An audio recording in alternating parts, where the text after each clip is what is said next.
Hola, buenos días. Ahora comenzamos con nuestra sexta sesión.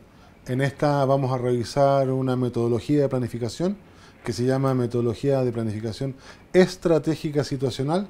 También se le conoce técnicamente como el método PES, sin Z obviamente, ¿no? Porque es situacional, ¿no? Esta metodología que vamos a presentar acá forma parte de otro tipo de enfoque que se ha venido desarrollando sobre teoría, métodos y técnicas de planificación en los años recientes.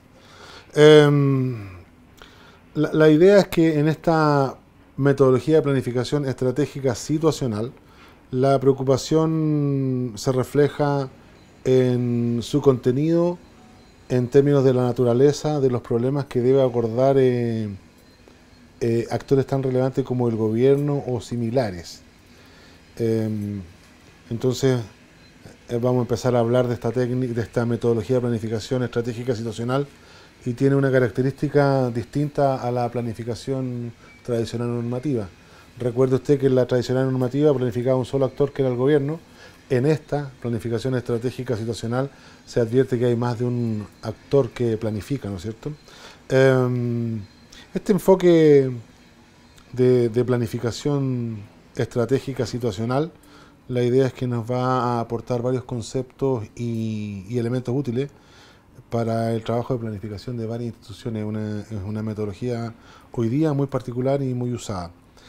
Todos los conceptos, las categorías y los elementos que se presentan en esta sección dedicada a esta planificación estratégica situacional son extraídos de la obra que desarrolló en este campo un profesional que se llama Carlos Matus, un economista latinoamericano. Ha escrito muchos textos sobre esta metodología. Él fue ministro de Economía del gobierno de Allende, y en la época en que él se va a vivir a Venezuela, empieza entonces a cuestionarse toda la planificación tradicional, que él fue parte de ella. Y cuando empieza a cuestionarse la planificación tradicional, entonces nace este método alternativo o más amplio, que se va a llamar planificación estratégica situacional. De hecho, él hace una definición, la vamos a leer ahora a continuación. Suena un poquito imbrincada hoy día para entenderla, pero al final de la sesión esperemos que se entienda de mejor manera. Él dice que este nuevo cuerpo de ideas constituye, comillas, dice, una superación dialéctica de la planificación normativa tradicional, en el sentido que la primera articula para sí a la segunda, la comprende en una totalidad más amplia, la redefine en el interior de la nueva totalidad y precisa los límites de su validez parcial. Yo sé que ahora en este minuto no se va a entender esta definición que estamos entregando, porque obviamente falta desarrollar todo el contenido de esta metodología de planificación estratégica situacional, pero sí lo que te pido es que cuando termines la sesión de mirarla por completo, vuelvas a este inicio y vuelvas a escuchar esta sentencia que estoy diciendo yo con lo que dice Matu, y recuerda que, y créeme, lo vas a entender sin ningún problema. Ahora, en este enfoque hay una característica esencial que tiene esta planificación, que es el uso del concepto de situación. ¿Okay? La situación en esta metodología se define como la realidad explicada por un actor que vive en ella en función de su acción. Entonces, para, para poder planificar entonces en esta metodología, hay que realizar una cosa que Matus denomina el cálculo situacional sistemático, que relaciona el presente con el futuro, ¿no es cierto? Y el conocimiento con la acción. Entonces, de esta manera, esta planificación estratégica situacional lo que realmente propone como un enfoque práctico es planificar situaciones. Eso es como el quid más importante de esta metodología, el planificar situaciones. Bueno, en este enfoque, en esta nueva metodología, lo que se indica esto del cálculo situacional, ¿no es cierto? Y Matus dice que hay que hacer un cálculo situacional y presenta 6 argumentos para reforzar la idea de por qué hay que hacer este cálculo situacional. Entonces, lo primero dice que hay que hacer una mediación entre el futuro y el presente. Vamos a explicar esto, ¿no? Entonces, dice, yo tengo que prever hoy las posibilidades del mañana para poder diseñar con anticipación lo que se debe hacer hoy. El presente, lo que se debe hacer hoy, ¿no es cierto? Matus dice que es bien difícil tratar con el futuro, ¿ok? Porque además las personas, los individuos, tenemos una tasa de descuento psicológica, ¿ok? En la percepción de los problemas y oportunidades futuras. Esta tasa de descuento psicológica que dice Matus con respecto a lo que hacemos las personas mirando el futuro, se parece a la tasa de descuento que usan los economistas para poder proyectar o calcular el tipo de cambio del dólar, ¿no es cierto? Pero la tasa de descuento psicológica significa que el individuo mira el futuro como si lo hiciera en el lado opuesto de un telescopio, ¿ok? Como que se puso al revés, ¿no? Los objetivos distantes, digamos, aparecen más pequeños de lo que realmente son, ¿no es cierto? Entonces este señor dice que los problemas de futuro lejano, ¿no? Nos preocupan menos que los problemas igualmente serios en el corto plazo. Entonces por eso es necesario hacer esta mediación entre el futuro y el presente, ¿no es cierto? Está mirando hacia adelante. También dice otra cosa, ¿sí? Se necesita prever cuando la predicción es imposible. ¿Se acuerdan que en la planificación tradicional normativa la prognosis era hacer una predicción, ¿no es cierto? Yo podía decir, estamos en esta situación y vamos a llegar a esta situación, si no intervenimos no hacemos nada. Bueno, Matus dice que no en todos los casos se puede hacer esa predicción. Y como no lo puedo hacer, tengo que prever en vez de predecir. ¿Y por qué dice esto? Dice porque el futuro no solo depende de muchas variables cambiantes que pueden ser conocidas, pero además depende de los hombres, de los seres humanos, digamos, ¿ok? Entonces los hombres crean más variables como posibilidades que sobrepasan tu propia imaginación. Entonces, quizás en términos numéricos yo puedo predecir el comportamiento de una variable económica de aquí a mañana porque tengo relativamente controlado algunas cosas. Pero eso en el ámbito social o en el ámbito político es casi imposible, ¿no? Entonces dice, bueno, si no puedes predecir, entonces tienes que prever, ¿ok? Y ese acto, ¿qué significa? Cuando tú haces una previsión, ¿no es cierto? Que como el futuro depende de muchas variables que son desconocidas e inimaginables, que no se pueden enumerar y que pueden ocurrir varias situaciones alternativas, lo que tú tienes que hacer como un acto de previsión, que tú tienes que diseñar varios planes para enfrentarlas, no solamente un plan, sino que varios planes. Una tercera característica o argumento en el cual Matus basa esto de que hay que tener un cálculo situacional, tiene que ver con la necesidad de una reacción veloz y planificada ante las sorpresas. Lo que ocurrirá mañana, dice Matus, puede estar fuera del espacio de posibilidades que hoy puedo imaginar o considerar sensatamente, ¿no es cierto?, que es lo que puede ocurrir. Entonces, el mañana puede sorprenderme sin planes, porque puede aparecer algo que no había visto, ¿ok? En ese caso, si te sorprende sin planes, la idea es tratar de prever cómo actuar mañana inmediatamente después de ser sorprendido, ya que no puedes evitar las sorpresas completamente, pero sí puedes tener un cálculo predictivo, pero lo prevés hoy. Entonces sí puedes tener una reacción veloz y planificada ante las sorpresas. También un cuarto argumento, dice, se requiere una mediación del pasado con el futuro. La pregunta es, si has tenido fallas en el futuro, perdón, en el pasado, si has tenido errores en el pasado, ¿los estás asumiendo hoy día para aprender a manejarte con respecto al futuro para que no te vuelva a pasar? La idea es que se aprenda del error en el pasado para poder acercarse al futuro pagando el mínimo costo necesario para ello, no incurriendo en un costo mayor de no volver a aprender de los errores del pasado. Suena esto como una especie de retórica, pero a veces la gente no lo toma en consideración. En el caso de esta planificación sí lo toma en consideración porque vamos a ver más adelante que uno de los mecanismos de planificación que tiene es obviamente fijarse en lo que se hizo antes en ese espacio específico. También hay un quinto argumento que dice se necesita un conocimiento, perdón, se necesita una mediación entre el conocimiento y la acción. Y aquí hay una frase que es típica y muy fuerte en esta metodología de planificación estratégica situacional y dice que el plan debe en este contexto ser el cálculo que precede y que preside la acción. Entonces vemos un encadenamiento, ¿no? ¿Qué dice Matus? Estamos en el presente, tenemos que ir al futuro, pero cuando yo realizo una acción, esa acción la realizo alimentándome de la situación del pasado para a avanzar hacia el futuro. Pero cuando yo realizo, cuando yo planifico, entonces, lo que realmente estoy planificando es, déjenme decirlo textualmente aquí, un cálculo que precede y preside a la acción, ¿no es cierto? Está antes de la acción, pero también acompaña la acción hacia el futuro. Ahora, ¿por qué dice que hay que mediar entre el conocimiento y la acción? Dice, porque cuando este cálculo se tiene que realizar en distintas realidades, lo que generan distintos diseños de acción, que obviamente yo quiero realizarlas para cambiar el futuro. Pero hay que tener cuidado, dice Matus, porque no solamente existen alternativas técnicas y alternativas económicas, sino que hay muchas más otros tipos de alternativas que pueden ser previstas en esta mediación entre el conocimiento y la acción.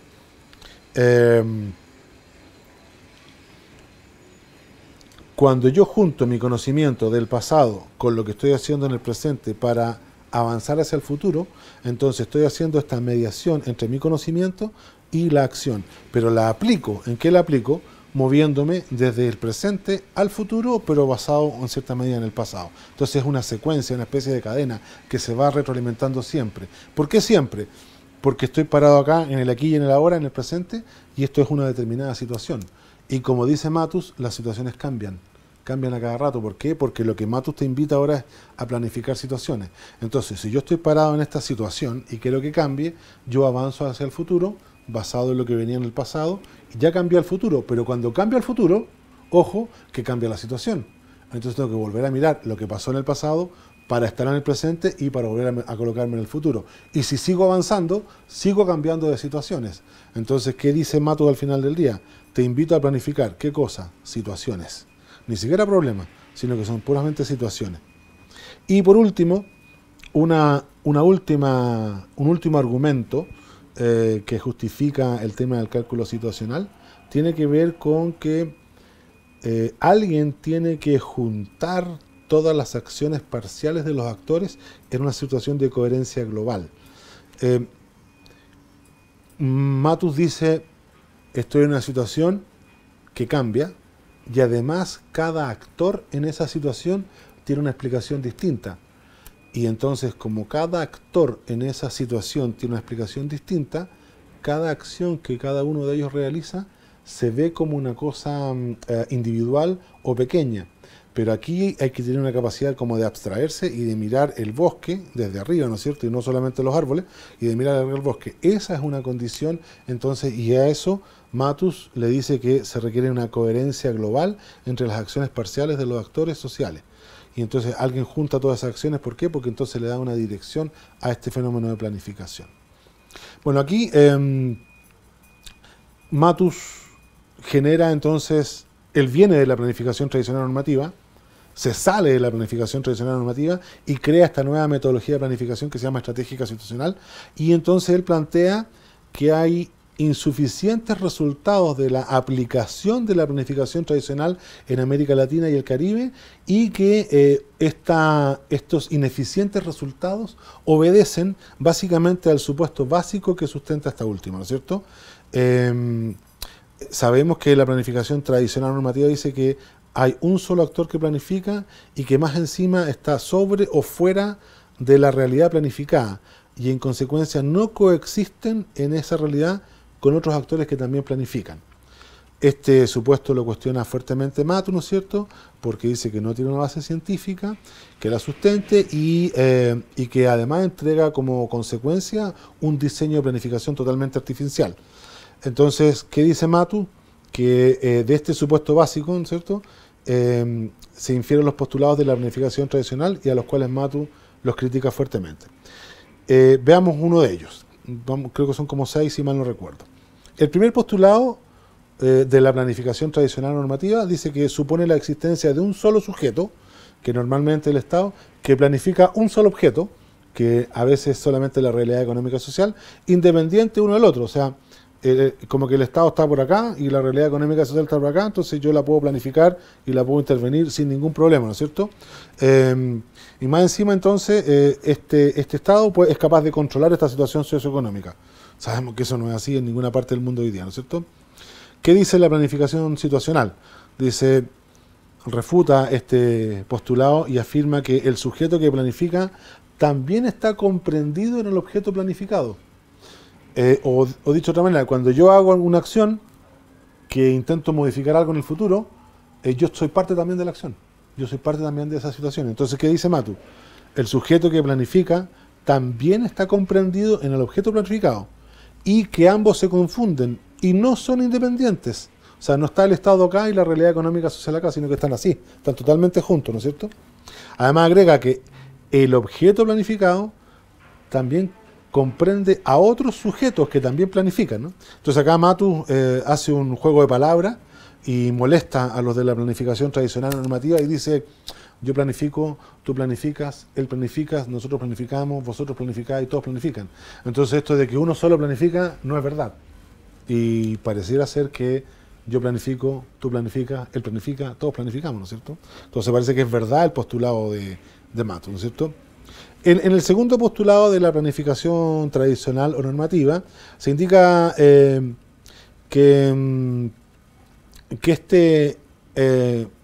este solo actor, este único actor que planifica y que produce a su vez un solo diagnóstico objetivo para conocer la realidad.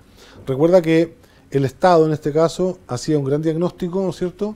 Y entonces lo que hace el Estado es reconocer la existencia de un solo actor que planifica y que más encima produce un solo diagnóstico que supuestamente es objetivo, ¿no es cierto?, para conocer la realidad. ¿Qué dice Matus? Dice que dado que hay varios actores que coexisten con similares capacidades de planificar, estos pueden producir explicaciones alternativas de la misma realidad, dependiendo estas de la particular forma en que ellos se inserten en esta última. ¿Ok? Entonces, no hay solo un diagnóstico, entre comillas, objetivo de la realidad. ¿Ok? De hecho, para Matus, la realidad da lo mismo que sea una sola. Lo que le preocupa a Matus es cómo tú ves la realidad, porque tú la ves de una manera, pero el que está acá al lado la ve de otra manera y el que está allá la ve de otra manera. Entonces, como yo la veo de una manera, yo planifico de una manera, pero el que está acá al lado también la ve de otra manera y entonces va a planificar de la manera que él la ve. Da lo mismo que la forma o la explicación que él haga de la realidad sea verdadera o no verdadera, o falsa o racional o irracional, da lo mismo. Lo que tú tienes que entender es que él va a planificar de esa forma porque él ve así la realidad. Eso es lo que preocupa en esta casa. ¿Ok? Hay un tercer postulado de la planificación tradicional o normativa que admite la posibilidad de prever la futura evolución de un proceso social basándose en la existencia de comportamiento o regularidades o leyes, ¿no es cierto? ¿Se acuerdan que habíamos visto estas relaciones causa-efecto? Entonces, la verdad es que Matus dice que el actor que planifica se encuentra con otros componentes, con otros oponentes dentro del proceso de planificación, y estos otros oponentes también son muy creativos y que poseen objetivos que están totalmente en conflicto, e incluso planes alternativos a los tuyos, ¿no es cierto? Entonces, lo que Matus señala es que no es posible reducir la conducta social a un comportamiento previsible, ya que esta realidad lo que corresponde es desarrollar lo que él denomina el juicio estratégico o el cálculo interactivo. Más adelante vamos a explicar qué es lo que es eso, pero sí la idea que subyace es que, ojo, no estás solo planificando, no existen regularidades, el oponente es creativo, así que lo que tú puedes decir que va a hacer, probablemente no lo haga. Y realmente a veces hace otra cosa, ¿no? También se argumenta que, en la misma idea, también se argumenta que no es posible explicar la realidad social en su totalidad a través de modelos analíticos sustentados en relaciones de comportamiento, y que lo adecuado aquí es explicar una cosa que Matus dice, la simulación humana, ¿no?, para entenderla y proyectarla. Aquí aparece una característica muy importante en relación al tipo de problemas que producen los sistemas creativos o sistemas repetitivos. Matus dice que la realidad social es difusa en sus límites y creativa por sus actores, y que los problemas que produce son cuasi estructurados. Entonces, esta idea del problema cuasi estructurado tiene que ver con que es más fácil enfrentarse a un problema estructurado, porque si el problema es estructurado, la solución también es estructurada. Entonces puedo planificar de manera más directa, como entre comillas lo haría la planificación tradicional normativa. Pero Matus dice que no, porque los problemas no son estructurados, porque la realidad social no tiene un límite claro y además es creativa por sus actores. Entonces el problema que produce la realidad social es un problema que se llama cuasi estructurado. Y como no tengo una estructura, tengo una cuasi estructura, también tengo que tener como un cuasi plan o varios planes y tengo más actores, entonces esta cosa no está ordenadita, está muy desordenada, ¿ok? Y hay que tratar entonces de enfrentarse a este, comillas, caos de la situación de la mejor manera posible, y eso es lo que va a postular Matus más adelante, ¿no? Entonces, como el problema no está estructurado, el problema social no está estructurado, no es definido en el límite ni en los actores, ¿no es cierto? No se puede definir ni explicar con precisión y en consecuencia no se sabe cómo se debe enfrentar, ni se conocen los criterios para elegir entre las opciones que puedan conseguir para enfrentarlo. El problema se mueve, la realidad social es cambiante, cambian los actores, cambian los límites, son difusos, cambian las causas. Entonces dice Matus, bueno, acá tenemos un problema que se está moviendo a cada rato, ¿no es cierto? Entonces, y Matus va a decir algo que es como en medio así como de perogrullo, pero hay que señalarlo. Matus dice entonces que la primera dificultad con estos problemas consiste en reconocerlos y plantearlos. O sea, en definitiva, el problema social para Matus es decir cuál es el problema. Esa sería como la guinda de la torta de esta frase, ¿no? ¿Okay? Ahora, como contrapartida, cuando un problema es bien estructurado, los producen sistemas que son repetitivos, que son sujetos a leyes conocidas, ¿no es cierto? Y que se pueden reconocer y plantear con precisión. Porque entonces, como el sistema es repetitivo, el problema es repetitivo, y yo sé lo que me va a pasar, entonces yo actúo de manera certera y totalmente adecuada frente a ese problema. ¿Qué es un sistema repetitivo? Generalmente un sistema repetitivo, desde el punto de vista de la teoría del sistema, puede ser un sistema cerrado. Por ejemplo, no sé, los frenos de tu auto. Los frenos de tu auto son un sistema repetitivo. Pisas el pedal, se aprietan las cuestiones y frena. Pisas el pedal, se aprietan las cuestiones y frena. ¿Cuál va a ser el problema? Como el sistema es un sistema repetitivo que no tiene otros límites, ¿no es cierto? Entonces, cada vez que pisas el freno, se empiezan a gastar las pastillas. Entonces, ¿qué te dice el dueño o el que hace el auto? Te dice, ojo, a los tantos kilómetros, revise las pastillas porque puede tener que cambiarlas. Eso sería lo ideal desde el punto de vista social para la planificación tradicional normativa. Tratar de calcular cuánto se demoran los frenos, ¿no es cierto?, en rasparse, en gastarse, entonces yo los puedo cambiar. Pero eso es un sistema repetitivo, un sistema cerrado.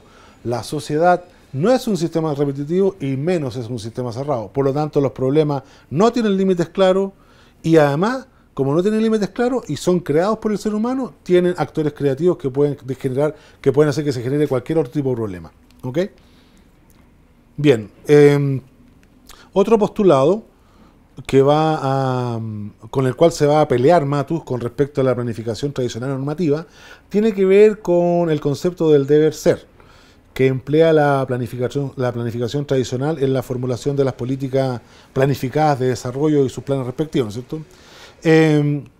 Matus dice que no solamente hay un debe ser, que está bien, dice, puede haber una parte del debe ser, pero además hay que incorporar el puede ser y la voluntad de hacer, ¿no es cierto?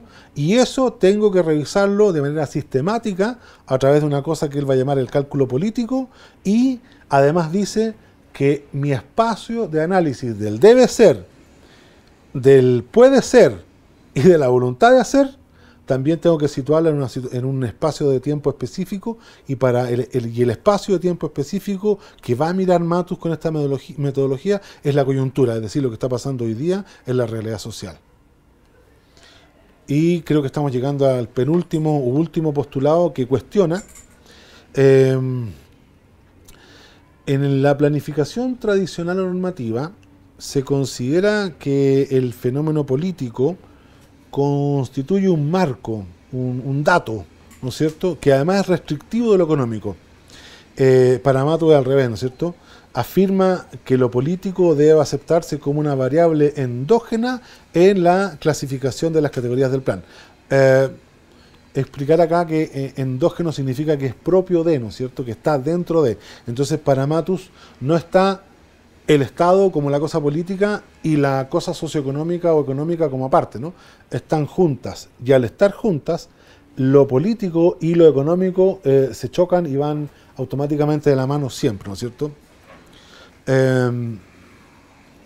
Ahora, también se reconoce en esta metodología de planificación estratégica situacional que lleva a cabo un actor que se inserta en un medio en que entra en conflicto con otro actor y donde se produce una activa resistencia. Lo anterior va a implicar que la cosa normativa es solo un momento de lo estratégico y de lo operacional, ¿no es cierto? Y que por lo tanto todo el proceso está acompañado de mucha incertidumbre. Un último postulado que va a criticar fuertemente Matus tiene que ver con la existencia de un solo plan que producido por la planificación tradicional, ¿no es cierto? Matus dice que no, un solo plan no sirve. Dice que hay varios planes en competencia o en conflicto establecidos por otros actores y que el plan no es un monopolio que pueda asumir el Estado. Si hablamos en términos como de económico, Matus entonces tiende a pensar que hay una especie así como de mercado de planes, ¿no? Entonces como que hay muchos planes y están todos compitiendo entre ellos por ver quién gana, ¿no es cierto? Entonces, si existen muchos planes, esto nos lleva a una conclusión, que es que cuando el gobernante o el actor que es pertinente, ¿no es cierto?, planifica procesos de naturaleza social, lo que realmente ocurre es que trata con problemas cuasi estructurados o de solución abierta a la creación y al conflicto. Y eso entonces te genera más formas de planificar y más planes, ¿no es cierto? No sirve solo uno. Entonces aquí la idea no se trata, de cumplir con un plan manipulando variable económica, sino que lo que tenemos que hacer es que tenemos que dotar a nuestro plan para que gane a los otros oponentes que tienen sus otros planes, ¿no es cierto? Entonces una suerte de batalla de planes, ¿ok? Entonces esta planificación estratégica situacional va a afirmar que la planificación y el plan tienen que tratar continuamente de buscar solución a tres tipos de problemas básicos: la direccionalidad del plan, la viabilidad y su operación. Entonces, vamos a hablar primero de la direccionalidad.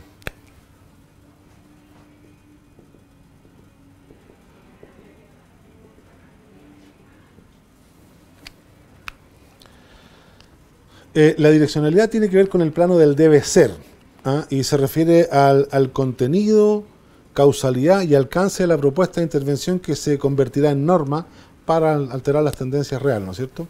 Entonces acá, cuando estamos hablando de esta direccionalidad, aparecen tres variables dentro del concepto de direccionalidad, que es contenido, causalidad y alcance. Entonces aquí vamos a poner así como una especie de organigrama, ¿no? Contenido, causalidad y el último alcance. Vamos a revisar cada una de ellas, ¿no es cierto? Cuando estamos hablando del contenido, la idea es que ahí hay que hacer un análisis del sentido de las relaciones entre los fines y los medios y corresponde a un juicio valorativo, un juicio que tú haces valorativo, ¿no es cierto?, sobre la bondad del sistema concebido como objetivo. Hay que hacer un análisis de racionalidad de los medios para conseguir los fines, lo que implica un juicio de eficacia sobre la norma seleccionada.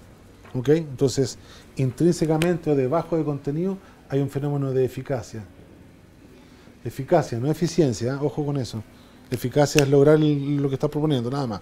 Ahora, con respecto a la causalidad, cuando Matus habla de causalidad, la idea es que uno tiene que hacer un examen de la capacidad que poseen los medios seleccionados para alcanzar los resultados sociales compatibles con los fines establecidos. Entonces aquí también estás haciendo, esto ya podría ser más como eficiencia, ¿no? La causalidad es un tema de eficiencia ya. En el sentido de que realmente funcionen para lo que los estás ocupando, ¿no es cierto? Y el alcance exige analizar si los recursos que requiere el plan resultan aptos en relación a los recursos disponibles, ¿no es cierto?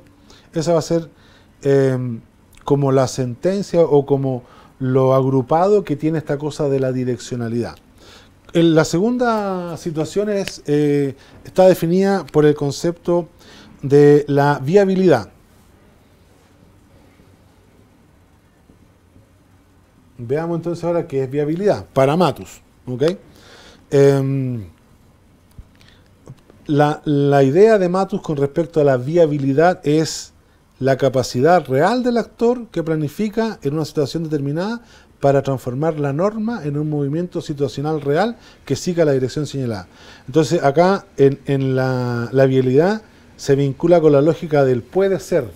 ¿Te acuerdas? La direccionalidad es el debe ser. Pues la viabilidad es el puede ser. ¿Ok? Entonces aquí se pregunta por el puede ser, ¿no es cierto? Entonces la viabilidad se va a vincular con la lógica entonces del puede ser y con la necesidad de constituirla en el plano político, económico y organizativo, considerando las limitaciones de poder que le crean los actores opuestos, ¿no es cierto? Entonces la idea es que aquí existe una necesidad de elaborar una estrategia para proporcionar la debida viabilidad a la norma propia y con este imponerse a la norma del adversario. Por último, la operacionalidad se entiende como la articulación entre planificación y gestión, y esto es importante porque vamos a terminar el curso, el diploma, con el tema de operacionalidad. Operacionalidad. Cuando estamos hablando acá de operacionalidad, aquí estamos articulando la planificación y la gestión, ¿no es cierto? Donde la planificación precede a la segunda, que será la gestión, ¿no es cierto? Entonces, aquí tenemos que tener en claro que la gestión cotidiana requiere a la planificación como una necesidad interna y no como algo que se impone desde el exterior como una necesidad de otro, ¿no es cierto? Y actúan desde un lugar más elevado, ¿no es cierto? Ahora, la idea es que, ¿por qué quiero insistir en la parte de la operacionalidad? Porque cuando estemos como en la sesión 8 y 9, digamos, vamos a valga la redundancia, operacionalizar la planificación en términos de indicadores, metas y instrumentos que nos permitan monitorearla en términos de gestión. Y entonces vamos a crear los conceptos de dirección estratégica y de control estratégico. Bien, veamos algunas características del método PES a continuación. Hay 3 características esenciales en este método. El primero es una cosa que se llama el cálculo interactivo. ¿Por qué interactivo? Porque elimina la diferencia entre el sujeto que planifica y el objeto planificado. Entonces es un cálculo interactivo, es decir, el objeto y el sujeto planificado están siempre juntos, incluso mezclados, ¿no es cierto? Una segunda característica muy relevante de este método es que el cálculo está centrado en la coyuntura, es decir, lo que está pasando en la actividad política, económica, social, medioambiental, etcétera, de tu país o de tu institución, ¿no es cierto? Y por último, el cálculo situacional, es decir, tú calculas sobre la situación. Estos 3 niveles, digamos, se enfrentan a la planificación tradicional porque en la planificación tradicional hay un único cálculo que es unilateral de un sujeto sobre un objeto planificado. Hay generalmente el cálculo no es sobre la coyuntura, en términos de tiempos, la planificación tradicional siempre habla de mediano y largo plazo, y en términos de planificación tradicional ellos nunca van a hacer un cálculo situacional, sino que solamente hacen un cálculo sobre lo económico y social. Entonces la planificación estratégica se enfrenta a esas 3 visiones y lo que dice es, no, nosotros vamos a hacer un cálculo interactivo, eliminamos la diferencia entre el sujeto planificador y el objeto planificado, tenemos un cálculo centrado en la coyuntura, no en el mediano y largo plazo, y además el cálculo situacional, es decir, no solamente lo económico, sino que todo lo que la situación implica y tiene dentro de esto. Bueno, veamos ahora una especificación más intensa de lo que significa el cálculo interactivo.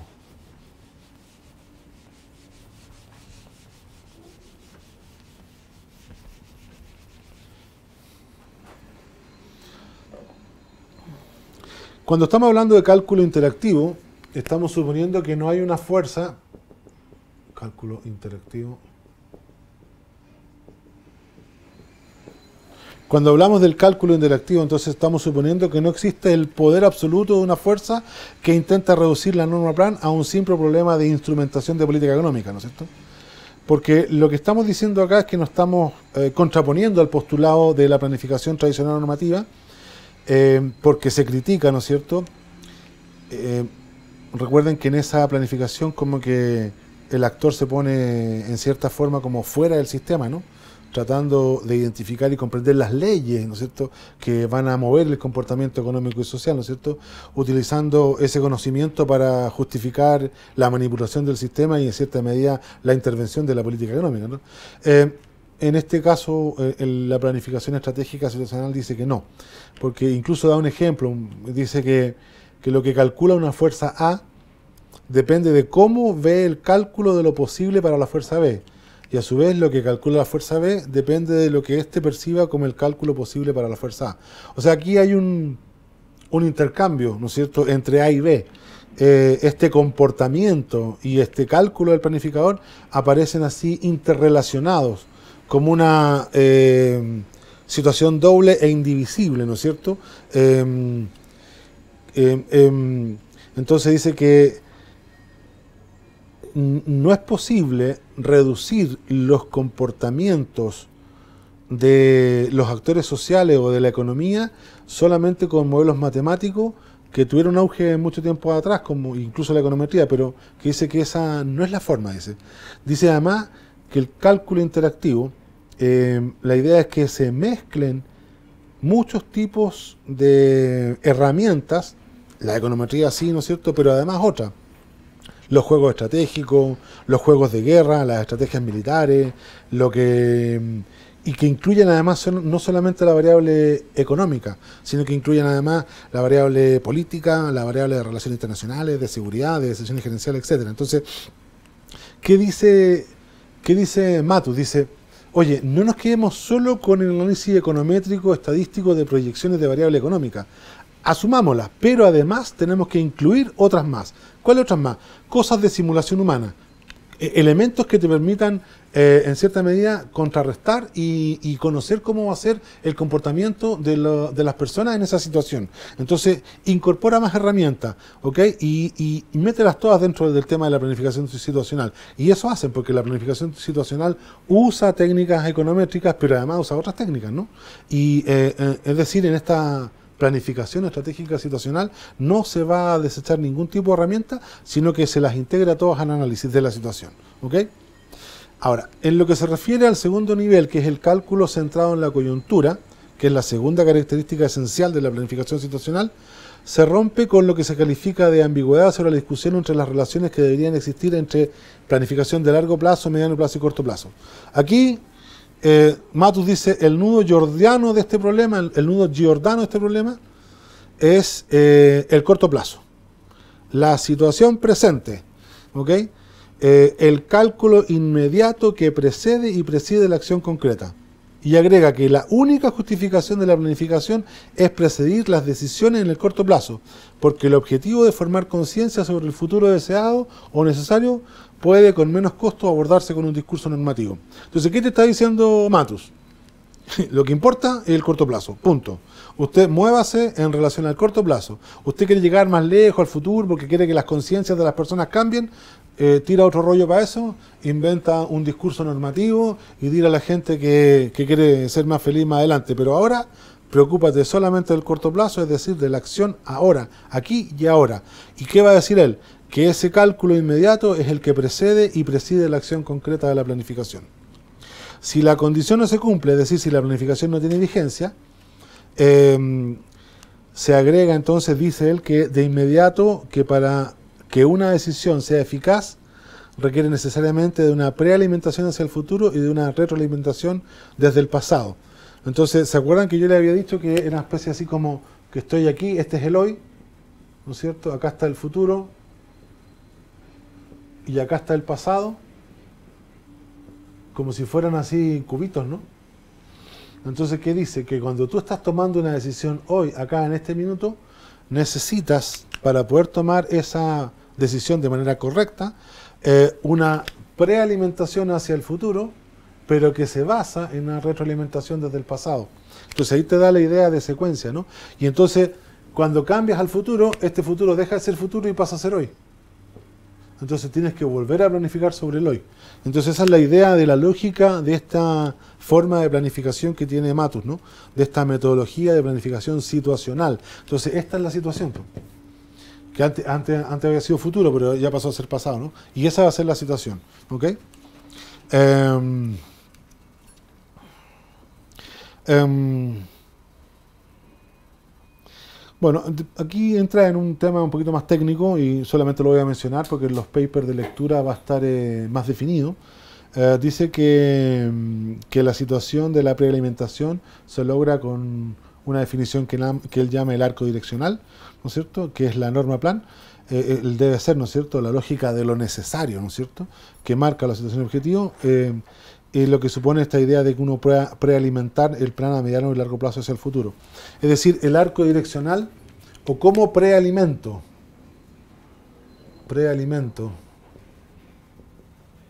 el futuro porque es lo que yo quiero que pase, ¿no es cierto? Entonces, como es lo que yo quiero que pase, eso es el debe ser. Entonces, ¿cómo hago eso? Con una técnica y un instrumento que se llama el arco direccional. ¿Ok? Ahora, cuando estamos en el tercer punto, recuerden que eran tres niveles, ¿no es cierto? Estábamos viendo primero el cálculo interactivo, el cálculo centrado en la coyuntura y por último el cálculo situacional, ¿no es cierto? Entonces ahora vamos a ver el cálculo situacional. En el cálculo situacional se van a encontrar con tres problemas. ¿Ok? En este famoso cálculo situacional vamos a tener tres problemas. Acá está el cálculo situacional.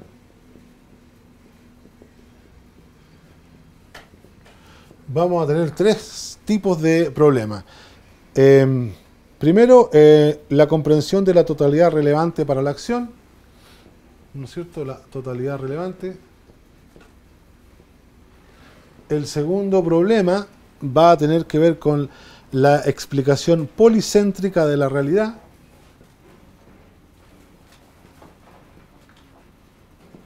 Y el tercer problema tiene que ver con la articulación de los flujos sociales.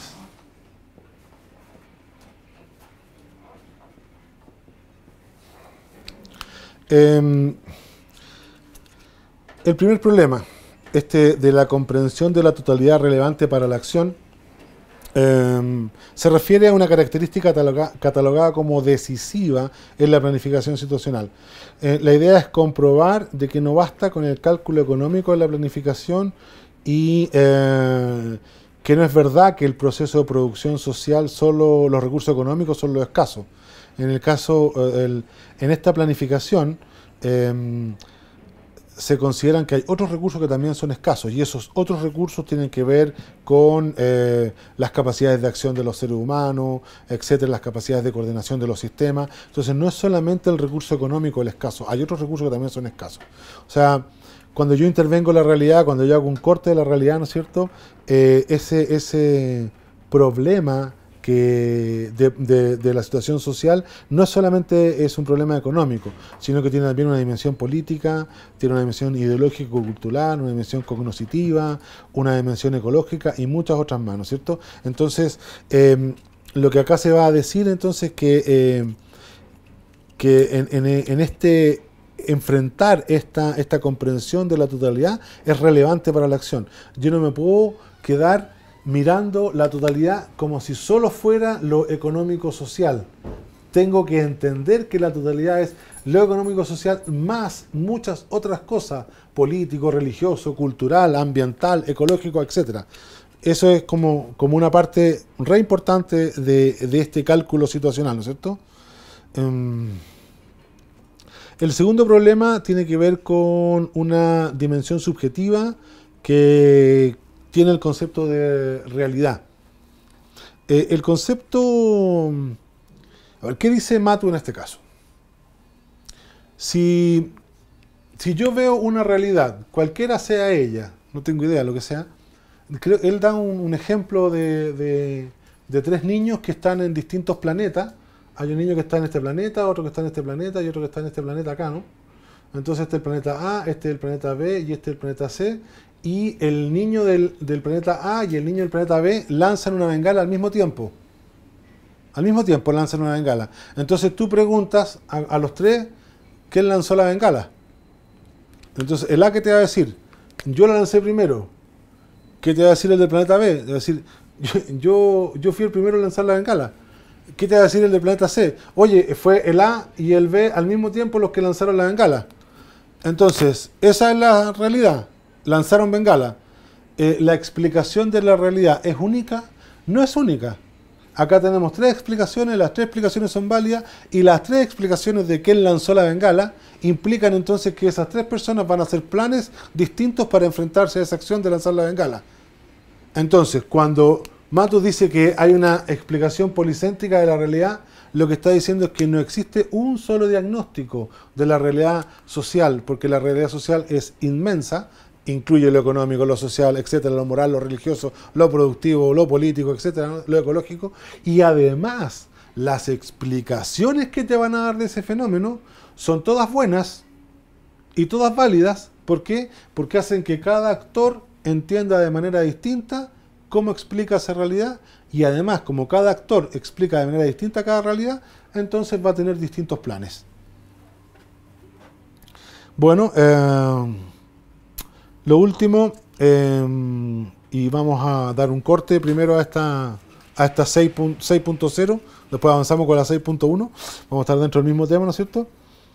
Está claro que la explicación situacional, la explicación de la situación, tiene una dimensión histórica, y que obviamente esa dimensión histórica tiene asociada también una teoría particular, ¿no es cierto?, de la realidad o del caso de objeto de análisis en ese minuto, ¿no es cierto? Y entonces Matus va a decir que también la explicación de la situación va a tener en cierta medida una dimensión teórica, una dimensión teórico-formal, ¿no es cierto?, que va a ser una especie de guía que permite procesar esta situación para verificar su consistencia, su profundidad, su eficacia y la explicación del caso particular. Pero lo que al final del día está diciendo Matus es que hay que tener mucho ojo con esta categoría que él inventa, que es la situación, ¿no?, que es esta cosa del cálculo situacional, ¿no es cierto? Entonces dice, ojo, no considere usted la realidad como indivisible, primer dato, ¿no es cierto? Y mírala como un gran macro proceso de producción social, ¿no es cierto?, donde los hombres en sociedad producen muchas cosas, hechos políticos, bienes, servicios, bienes económicos, ¿no es cierto?, ideológicos, y que además como esta capacidad que tiene la sociedad de producir estas cosas, ¿no es cierto?, estos hechos, ¿ok?, hace que empiecen a juntarse todos, ¿no es cierto?, y a moverse dentro de una mecánica en que todos son mutuamente influyentes, ¿no? Todos son mutuamente influyentes, ¿no es cierto?, y que además cada uno de estos hechos sociales, políticos, económicos, religiosos, ecológicos, se insertan dentro de circuitos que están integrados y que se afectan mutuamente, pero que le dan unidad a la situación, ¿ok? Y ese es el concepto como más relevante del tema de situación con Carlos Matus. Vamos a dejar hasta aquí esta sexta sección y los invito rápidamente a comenzar con la 6.1, le vamos a llamar, porque está dentro de lo que es la metodología de planificación estratégica situacional. Muchas gracias.